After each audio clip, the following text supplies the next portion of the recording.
The CR90 Corvette was one of the most iconic vessels within the Rebel Navy. It filled many roles, from occasionally serving as a command ship to being used to run Imperial blockades. Today we'll take a look at the history and design of this iconic vessel. I'm Colin, and this is Sci-Fi Deep Dive.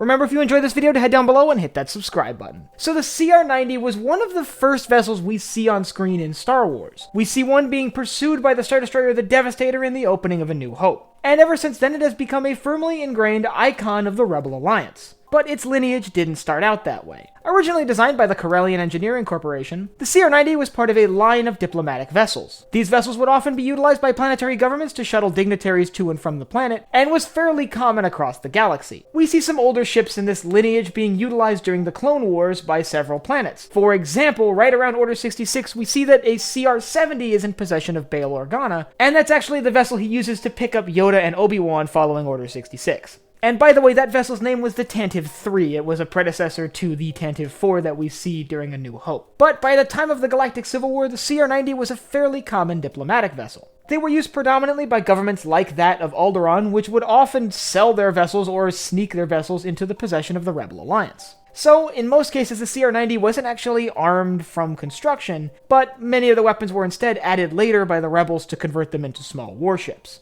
And one of the things that made these 180-meter-long vessels so unique was the fact that they were very modular. There were many different configurations of weapon systems that could be added to these vessels, that could make them anything from a light capital ship killer with turbo lasers on board to an excellent platform for screening against starfighters. For example, in its heaviest configuration, it could carry 6 standard turbo lasers and 3 dual turbo lasers, while other configurations saw them bristling with laser cannons able to shoot down things like TIE fighters. So let's talk a little bit about the history of the CR90 in particular. Now, it is worth noting that we actually do see a CR90 during the Clone Wars, also in service to Bail Organa. During his mission to Toydaria in the early days of the Clone Wars, he used a CR90 to transport himself and his diplomatic envoy there. But they really came into prominent use by Rebel factions after the war. As we know, Alderaan was a strong supporter of Rebel movements against the Galactic Empire, so it's unsurprising that a lot of the vessels in possession of the House of Organa would end up in the hands of the Rebel Alliance. Along with other small vessels like Hammerhead Corvettes, which were also transferred from House Organa to the Rebel Alliance, the CR90s would find a new home within the growing Rebel fleet, and would often become a linchpin vessel. Their ability to be configured for any role that the Rebel Alliance really needed them for made them incredibly valuable. Now we know that in the early days of the Rebel Alliance, they often like to fit these ships out to be as well-rounded as possible, having a combination of turbo lasers and point defense laser cannons, making them able to engage both small Imperial capital ships like Gazanti-class cruisers as well as TIE fighters. But as the war progressed, they became more and more useful for filling other roles, from VIP transport, like what we see following the Battle of Scarif with Leia's evacuation from the Profundity, to filling straight-up combat corvette roles defending larger ships during the Battle of Endor from swarms of TIE fighters.